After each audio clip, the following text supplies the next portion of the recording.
लोकसभा विधानसभा चुनाव में किस्मत आजमा चुके राकेश टिकैत के मन में क्या सचमुच किसानों का हित है? यह राकेश टिकैत अरविंद केजरीवाल की राह पर है, क्योंकि जिस तरीके से अन्ना हजारे के आंदोलन से अरविंद केजरीवाल ने राजनीति में अपनी जगह बनाई और दिल्ली की सत्ता पर विराजमान हो गए, ठीक वैसे ही किसानों के जरिए राकेश टिकैत राजनीति में जाने की तैयारी कर रहे हैं। क्योंकि जिस तरह से किसानों के मंच को राजनीतिक मंच बनाया गया, अल्लाह अकबर के नारे लगाए गए, क्या ऐसे नारों से किसानों को फायदा होगा या ऐसे नारों से किसानों की वास्तविक समस्या का समाधान हो जाएगा, या राजनीतिक रोटी सेकने वालों के लिए किसान सिर्फ एक मोहरा है? ये सवाल इसलिए है क्योंकि जो आंदोलन किसानों के नाम पर शुरू है वो अब बेरोजगारी मोदी योगी हटाओ पर केंद्रित हो चुका है। जिस आंदोलन से किसानों के मुद्दे उठने चाहिए थे, वहां से मिशन यूपी, मिशन देश, देश छोड़ो का आह्वान हो रहा है। तो क्या 3 कृषि कानूनों के नाम पर राकेश टिकैत किसानों को बरगलाने का काम कर रहे हैं? क्योंकि तीनों कृषि कानून को काला कानून बताने वालों ने आज तक उसकी कमी पर चर्चा नहीं की, जबकि कई किसान संगठन इसका समर्थन कर चुके हैं। जैसे हिंद किसान मजदूर समिति इस कानून का संशोधन के साथ समर्थन करती है। ये दोनों बाहरी लोग हैं, इनको यहाँ से जाना होगा। नमस्कार, मैं हूं ऋचा सिंह। स्वागत है आपका मेरे YouTube चैनल रीथिंक में।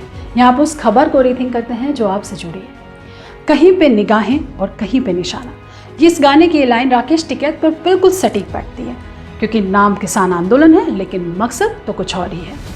जिस किसान आंदोलन से राकेश टिकैत को पॉपुलैरिटी मिल रही है, उसी को उन्होंने अपना हथियार बना लिया। वो इसलिए क्योंकि जन आंदोलन से राजनीति में राहत तलाशना बेहद आसान है, वो भी तब जब आपकी दिलचस्पी राजनीति में हो। राकेश टिकैत भी पहले 2 बार चुनाव लड़ चुके हैं। 2007 में खतौली विधानसभा सीट से चुनाव लड़ा और 2014 में आरएलडी राष्ट्रीय लोकदल के टिकट पर अमरोहा सीट से लोकसभा चुनाव लड़ा, लेकिन दोनों में उन्हें हार का मुंह देखना पड़ा।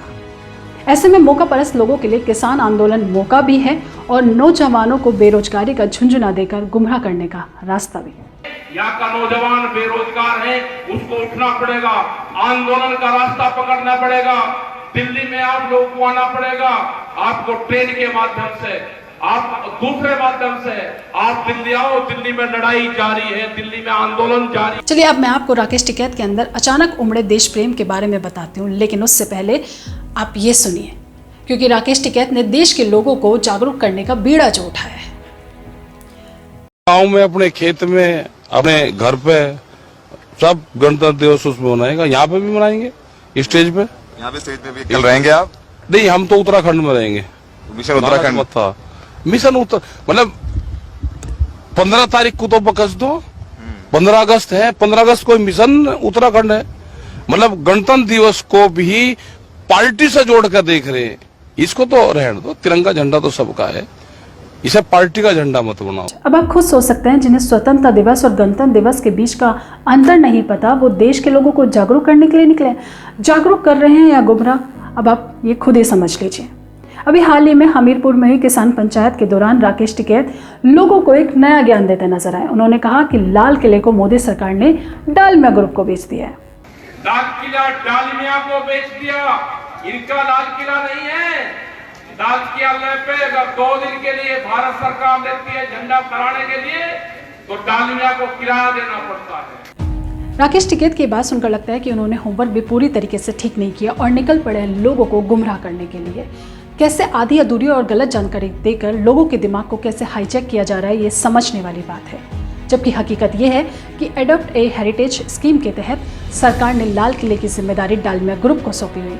चाहे तो आप इसे गूगल भी कर सकते हैं। वहीं अब 26 जनवरी के दिन किसान आंदोलन के दौरान हुए तिरंगे के अपमान को लेकर राकेश टिकैत क्या सफाई दे रहे हैं, ये भी सुन लेते हैं। आप तैयार रहना। ये कहते हैं कि लाल किले पे किसान गया, अगर लाल किले पे नहीं, किसान तो अगर जाता तो पार्लियामेंट पे जाता, जहां पे कानून बने हैं। लाल किले पे धोखे से लेके गए हैं आप हमको। एक आम नागरिक होने के नाते मेरा ही राकेश टिकैत से सवाल है कि 26 जनवरी का दिन ही ट्रैक्टर रैली के लिए क्यों चुना गया और किसने चुना था? क्या वो सरकार ने चुना था या एक सोची समझी प्लानिंग थी जिसकी स्क्रिप्ट टूल किट के सहारे लिखी गई थी? अगर आप कह रहे हैं कि सरकार के लोग ही आपके लोगों को लाल किले पर लेके गए क्योंकि उन्हें रास्ता ही नहीं पता था, तो जिन किसानों के हाथ में तलवारें, हथियार और बम देखे गए वो किसके किसान थे?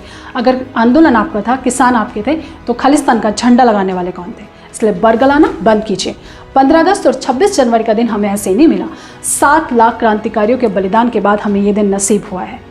इसलिए कोई भी हिंदुस्तानी देश प्रेमी तिरंगे का अपमान नहीं सहेगा और 26 जनवरी के दिन हुए तिरंगे के अपमान को ना तो हम भूल सकते हैं और ना ही हम किसी को भूलने देंगे। इस वीडियो में इतना ही। आपको मेरा वीडियो कैसा लगा प्लीज़ मुझे कमेंट सेक्शन में ज़रूर अपनी राय दें।